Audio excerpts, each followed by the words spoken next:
Quiet quitting has been a trending topic all over social media for the past many months. In fact, it has been a very controversial topic. When an employee only does what's required, it's called quiet quitting. No, it's called doing your job.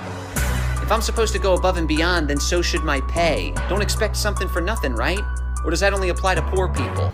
To those of you who are unfamiliar with this term, it is essentially when an employee does only the bare minimum at work.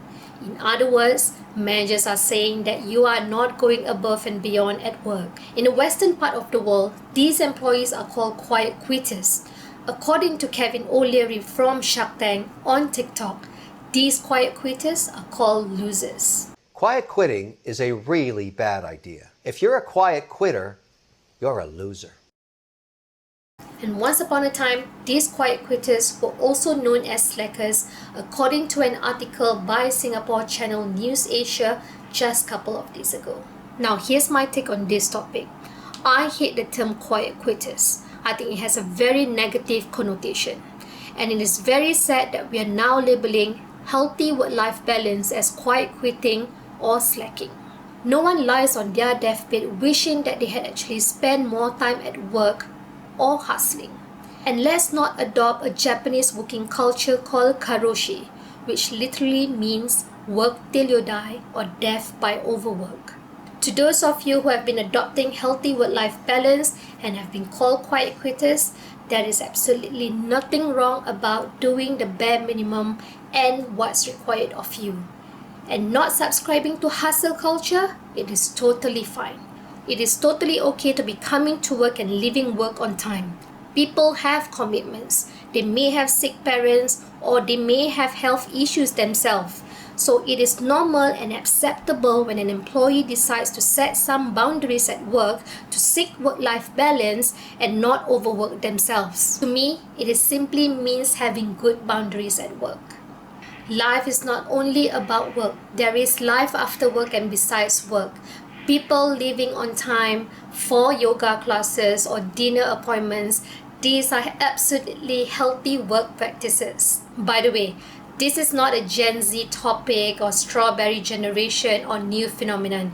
People have worked like this for many years. I have been in a leadership role for 8 years and I think I can say this. I used to be an extreme workaholic, but I never expect my team members to be doing the same or having the same mentality. In fact, I told my team members that their family comes first and their life comes first. The business is still going to be here even without them and the world is still going to run. From time to time, I do tell my team members, go and have a walk for 30 minutes, go and recharge, switch off and come back again.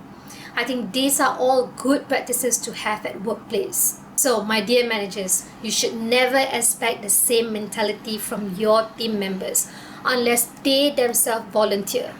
However, as a manager, you should still set some boundaries.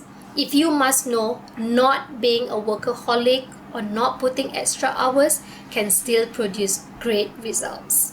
And for those managers who are unaware, in France, the government has passed a law protecting employees, giving them the right to disconnect. That means it is illegal to be sending messages or emails to employees after office hours. And same goes to Belgium, Portugal, Spain and Ireland. It is frowned upon and prohibited to be sending messages to employees after working hours. And in the so-called non-hustling culture country like Norway, not working their ass off actually leads them to being more productive and happier. These are all great examples that all of us can follow.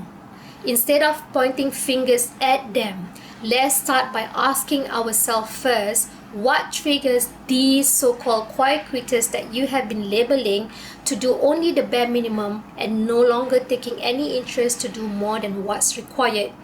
Could it be toxic workplace or poor management style? Or maybe these employees are just feeling that they are just numbers on your P&L. So guys, what do you think of this controversial topic? To those of you who have been labeled quiet quitters by your managers at work, do leave a comment and share with us your experience. Thank you for watching. Please don't forget to like or subscribe to my channel. I'll see you guys again.